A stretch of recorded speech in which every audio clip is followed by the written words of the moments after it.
നടിയെ തട്ടിക്കൊണ്ടുപോയി ബലാത്സംഗം ചെയ്ത കേസിൽ ദിലീപ് കുറ്റക്കാരനല്ലെന്ന് കോടതി. 1 മുതൽ 6 വരെ പ്രതികൾ കുറ്റക്കാരാണെന്നാണ് കോടതി പറയുന്നത്. കേസിൽ എറണാകുളം ജില്ലാ കോടതിയാണ് ഇന്ന് വിധി പറഞ്ഞത്.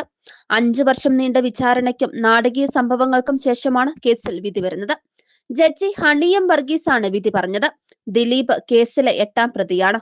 NS സുനി, അതായത് പൾസർ സുനിയാണ് കേസിലെ 1ാം പ്രതി. 8.5 വർഷങ്ങൾക്ക് ശേഷമാണ് കേരളം ഉറ്റുനോക്കിയ നടിയെ ആക്രമിച്ച കേസിൽ വിധി വരുന്നത്. നടൻ ദിലീപ് 8ാം പ്രതിയായ കേസിന്റെ വിധി മലയാളികൾ ഏറെ ആകാംക്ഷയോടെയായിരുന്നു ഉറ്റുനോക്കിയത്. കഴിഞ്ഞയാഴ്ച അവസാന 2 ദിവസങ്ങളിൽ അവധിയെടുത്താണ് ഹണിയം വർഗീസ് കേസിന്റെ വിധി പറയാനുള്ള അവസാന തയ്യാറെടുപ്പുകൾ നടത്തിയത്. 2017 ഫെബ്രുവരി 17 വൈകിട്ട് ഷൂട്ടിങ്ങിനായി തൃശൂരിൽ നിന്ന് കൊച്ചിയിലേക്ക് വരുന്നതിനിടെയാണ് നടിക്ക് നേരെ ആക്രമണമുണ്ടായത്. Martin Antony, B Manikandan, VP Vijeesh, Vadival Saleem, Pradeep Charlie Thomas എന്നിവരാണ് 2 മുതൽ 7 വരെ പ്രതികൾ. മേസ്ത്രി സനിലാണ് 9ാം പ്രതി. 2ാം കുറ്റപത്രത്തിൽ ദിലീപിന്റെ സുഹൃത്തായ VIP ശരത് എന്ന ശരത് നായരെയും പ്രതി ചേർത്തിരുന്നു. 2017 ജൂലൈ 10 ദിലീപ് അറസ്റ്റിലായെങ്കിലും ഒക്ടോബർ 3 കർശന ഉപാധികളോടെ ജാമ്യം ലഭിച്ചു. ദീർഘനാൾ ജയിലിൽ കഴിഞ്ഞ പൾസർ സുനിക്ക് 2024 സെപ്റ്റംബറിൽ സുപ്രീം കോടതി ജാമ്യം അനുവദിച്ചു. 2018 മാർച്ച് 8 വിചാരണ തുടങ്ങിയത്.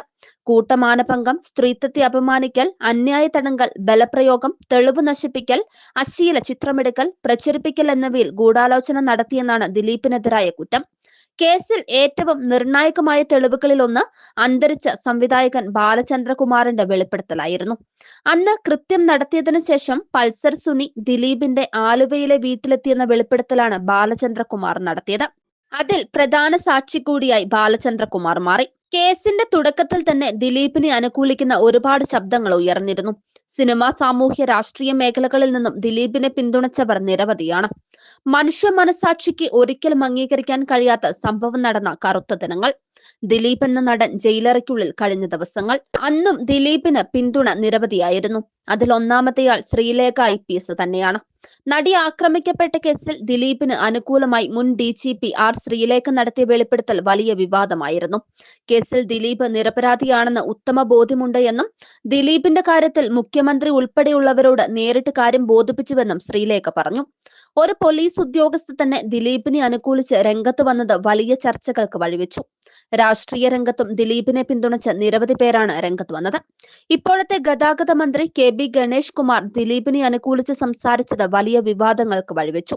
ചലച്ചിത്ര രംഗത്ത് ആദ്യം തന്നെ ദിലീപിന് പിന്തുണ പ്രഖ്യാപിച്ചവരിൽ പ്രധാനപ്പെട്ടത് നടൻ ശ്രീനിവാസനായിരുന്നു.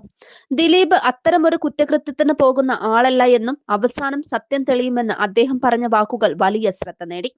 ജയറാം, ഹരിശ്രീ അശോകൻ തുടങ്ങിയവർ ജയിലിൽ ദിലീപിനെ സന്ദർശിക്കുകയും പിന്തുണ നൽകുകയും ചെയ്തു. സംവിധായകൻ ജോണി ആന്റണി, നടൻ നാക്കുൽ, അമ്മയിലെ ചില മുൻ കമ്മിറ്റി അംഗങ്ങളും ആദ്യഘട്ടത്തിൽ ദിലീപിന്റെ സ്വഭാവത്തെ അനുകൂലിച്ച് പ്രസ്താവനകൾ നടത്തി. നിർമ്മാതാവ് ആന്റണി പെരുമ്പാവൂർ ജയിലിൽ സന്ദർശിച്ചതും സിനിമാ മേഖലയിലെ പിന്തുണ കാണിക്കുന്നതായിരുന്നു.